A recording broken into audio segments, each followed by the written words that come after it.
Hi everyone, I'm Arpit, a software engineer in Optum. Today we are going to talk about the topic career options after BSc. मैं ऐसी काफ़ी सारी queries receive करता हूँ कि भैया मैं BSc मैथमेटिक्स कर रहा हूँ, BSc बायो कर रहा हूँ या फिर BSc फिजिक्स कर रहा हूँ और मेरे पास कौन कौन से ऐसे करियर अपॉर्चुनिटीज़ हैं जिनको मैं एक्सप्लोर कर सकता हूँ after BSc. So we have covered all these in this video. Please hit the like button and watch till end. मैंने इस वीडियो को दो पार्ट में डिवाइड किया है. पहला job option just after BSc and दूसरा आफ्टर फर्दर स्टडीज़. पहले हम बात करते हैं हायर स्टडीज़ के बारे में. ऐसे कौन कौन से पॉसिबल हायर स्टडीज़ हैं जो हम कर सकते हैं और एक अच्छा फ्यूचर सिक्योर कर सकते हैं. Now I will start from the first one, that is MCA. आपको इस चैनल पे MCA के बारे में काफ़ी कुछ जानकारी मिल सकती है. So go and watch that videos. MCA यानी मास्टर्स इन कंप्यूटर एप्लीकेशन, ये कौन से बच्चे कर सकते हैं? ऐसे बच्चे जिनका BSc इन मैथमेटिक्स है, BSc इन IT है या फिर BSc इन CS है, उनके लिए ये कोर्स काफ़ी हेल्पफुल होता है. इसके बाद आप सॉफ्टवेयर इंडस्ट्री में सॉफ्टवेयर इंजीनियर, डाटा एनालिस्ट या फिर सॉफ्टवेयर इंडस्ट्री में अदर जॉब अपॉर्चुनिटीज जैसे AI एंड ऑल के बारे में आपको सीखने को मिलेगा और आप ऐसे जॉब्स को एक्सप्लोर कर सकते हैं. सो अगर आपका इंटरेस्ट टेक्नोलॉजी में है और आप BSc मैथमेटिक्स, CS या IT कर रहे हैं, सो you can explore these courses, that is MCA in normal MCA, MCA in IT, MCA in CS. I mean these kind of courses offered by top NITs and top universities of India. After that जो हमारा next part है that is MSc. अगर आप BSc कर रहे हैं किसी भी एक कोर्स में like BSc in mathematics computer science, BSc in biology या BSc in केमिस्ट्री, तो आप MSc कर सकते हैं सेम सब्जेक्ट में. एंड आफ्टर दैट आपके पास काफ़ी सारे ऑप्शन खुल जाते हैं, दैट इज़ रिसर्च का, प्रोफेसरशिप का. तो अगर आपको पढ़ाने में इंटरेस्ट है या फिर आपको प्रोफेसर बनना है तो आप मास्टर्स कर सकते हैं, that is masters in computer science and masters in your specific जो कि आपने बैचलर्स में किया हुआ है. अगर आपने BSc मैथमेटिक्स करी है, BSc बायोलॉजी करी है तो उसके अकॉर्डिंग आप मास्टर्स कर सकते हैं. ये हुआ हमारा second higher study. Now the third one, that is MBA. MBA का नाम तो सबने सुना होगा. अगर आप BSc कर रहे हैं और आपको मैनेजमेंट में इंटरेस्ट है सो आप MBA को भी एक्सप्लोर कर सकते हैं. MBA में आपको कॉर्पोरेट में जॉब्स या फिर आपको बहुत सारे अपॉर्चुनिटीज़ दैट जैसे कि मैनेजमेंट, HR, इन सब में जॉब्स मिलती हैं. अगर आप टॉप कॉलेज से MBA करते हैं जैसे कि IIM या फिर DU तो आपको काफ़ी अच्छे पैकेजेस मिलते हैं, that is 40 LPA 50 LPA around. So अगर आपका इंटरेस्ट है बिजनेस और मैनेजमेंट में so you can definitely check out MBA. और अगर आपको किसी टॉपिक के ऊपर डिटेल्ड वीडियो चाहिए so do comment in this comment section. I will create a separate detailed road map for these options. Now the fourth one, that is professional courses. आप काफ़ी सारे ऐसे कोर्सेज आते हैं जैसे कि डाटा साइंस में, बायोटेक्नोलॉजी में, इन सब में स्पेसिफिक कोर्सेज करके भी एक जॉब अच्छी सिक्योर कर सकते हैं. आप इनके बारे में और एक्सप्लोर कर सकते हैं कि कैसे कौन कौन से ऐसे डिप्लोमा कोर्सेज हैं डाटा साइंस में, डाटा एनालिस्ट में, और आप उनको भी एक्सप्लोर कर सकते हैं. And the last one, abroad studies. आप बाहर जाकर भी पढ़ाई कर सकते हैं but there is a drawback.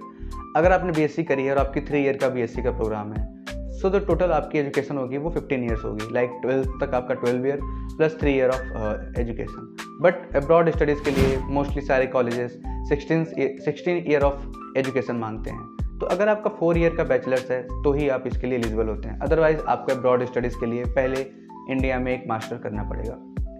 So do explore these topics also. Now one more, that is B.Ed. ये काफ़ी अच्छा होता है अगर आपको टीचिंग में इंटरेस्ट है. B.Ed या BTC, इसको करके आप इजीली किसी भी गवर्नमेंट कॉलेज में एजुकेशन के फील्ड में जा सकते हैं और आप टीचर बन सकते हैं. B.Ed एक अच्छा ऑप्शन है. तो अगर आपको टीचिंग में इंटरेस्ट है so do explore B.Ed also. Now let's talk about government job. Government exams हम सारे जानते हैं कि हाँ बैचलर्स के बाद काफ़ी सारे नए जॉब्स के ऑप्शंस खुल जाते हैं. जैसे कि हमारा पहला ऑब्वियसली सबको पता है UPSC. बट ये काफ़ी हार्ड होता है और एज अ BSc स्टूडेंट कोई भी इस फील्ड में जल्दी जाना नहीं चाहता अगर उसके पास थोड़ा टाइम नहीं है तो. बट अगर आपको गवर्नमेंट जॉब में इंटरेस्ट है और आपको एक अच्छी जॉब चाहिए तो you can definitely prepare for UPSC. मुझे इसके बारे में ज़्यादा बताने की ज़रूरत नहीं है बट आप इसके बारे में एक्सप्लोर कर सकते हैं. Now second one, that is SSC CGL.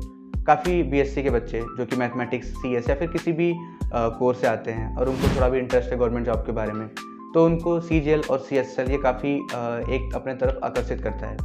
और ये काफ़ी एक अच्छा तरीका भी है गवर्नमेंट जॉब करने का. इसमें आपको काफ़ी अच्छी जॉब्स मिलती हैं जिनकी पे अराउंड 1 लाख तक भी होती है, उससे ज़्यादा भी होती है, और आपको इसमें फर्दर अब्रॉड जाने का भी ऑप्शन मिलता है. तो अगर आप गवर्नमेंट जॉब की प्रिपरेशन करना चाहते हैं तो SSC CGL can be a good option and you can explore about these further. और अगर आप चाहते हैं कि मैं इन पे एक स्पेशल वीडियो बनाऊँ so do comment in the comment section. Now the third one that is banking. आप बैंकिंग की तैयारी कर सकते हैं अगर आप BSc कर रहे हैं तो आप एलिजिबल हैं बैंकिंग के जॉब्स के लिए, जैसे PO, बैंकिंग में clerk and many other things. Now the other options are like defence. आप CDS दे सकते हैं और आप FCAT दे सकते हैं। These are the other options in the government job. और आप एक इंडियन आर्मी, इंडियन नेवी को ज्वाइन कर सकते हैं। तो अगर आपका इंटरेस्ट है देश की सेवा करने का, so this can be the options.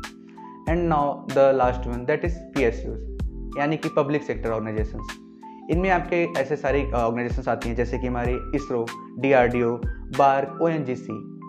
इन सब में आपको बैचलर्स के बाद जॉब मिलती है अगर आपकी BSc फिजिक्स में है, मैथमेटिक्स में है और इन सब, या फिर बायोटेक्नोलॉजी में है, बायो में है, तो आपको इनमें काफ़ी सारी जॉब ओपनिंग्स देखने को मिलती हैं। अगर आपको एक्सप्लोर करना है तो आप इनके बारे में और भी पढ़ सकते हैं। These are the PSUs। और आपको इसमें रिसर्च करने का मौका मिलता है, समटाइम्स आपको जॉब अपॉर्चुनिटीज़ मिलती हैं और काफ़ी सारे ऑप्शन है आपको PSUs के बारे में। So do explore about this also. अभी हमने बात करी फर्दर स्टडीज़ के बारे में, गवर्नमेंट जॉब के बारे में। Now the third option, private job options. ऐसे कौन कौन से जॉब ऑप्शंस हैं जो कि हम एक्सप्लोर कर सकते हैं after BSc। I will start from the IT industry. A lot of students are being emphasized by these terms like IT jobs are very high paying and all, but definitely after BSc you will not get a high paying job in the starting of the career, but you can explore the jobs in TCS, Infosys, Wipro. They hire in software testing and infrastructure and networking field. They offer you around 30k, 35k, 20k, 25k, so you can explore in this field also. Now the technical roles or the research role in the pharma labs. अगर आपका BSc in bio है या आपका BSc किसी भी तरीके से pharma industry से रिलेटेड है, so you can explore these job options also. They are paying you good around 30k around, so you can explore these jobs also. Now there are some courses in data science, like आप Python सीख सकते हैं, आप SQL सीख सकते हैं और आप इस फील्ड में भी जॉब ऑप्शंस को एक्सप्लोर कर सकते हैं। इसके बारे में मैंने आपको स्टार्टिंग में बताया in further studies. You can do a diploma and kind of thing and you can get a job, but these road maps are not easy, so explore according to your interest. And the last one, business and entrepreneurship. अगर आपको interest है videos बनाने में, लोगों के साथ share करने में, you can explore this field also. They are new and they are time taking, like creating videos on YouTube, Instagram take some time, but if you are really sharing some insightful thoughts or something that can contribute to the society, they will follow you and you can get paid easily. So these are some fields I explained you, and there are some new fields also like SEO and content creation, video editing. These fields are very in high demand, but they are saturated. बहुत सारे बच्चे इस field में जा रहे हैं। So अगर आपको इन फील्ड में आना है तो आपके स्किल्स पे आपको बहुत काम करना पड़ेगा, but they are also paying good. So if you are really interested in these fields, do comment interesting. I will create a separate video for this. So I covered a lot of topics about the career options after BSc. अगर आपको कोई भी part अच्छा लगा और आपको उस पर स्पेसिफिक वीडियो चाहिए हो, so definitely comment in the section. Thank you for watching. Do share with your friends in your college groups and all, because this motivates me a lot. And you can follow me on Instagram and LinkedIn also. Description में आपको इन सारे platforms के link मिल जाएंगे। Please keep supporting. Thank you for watching.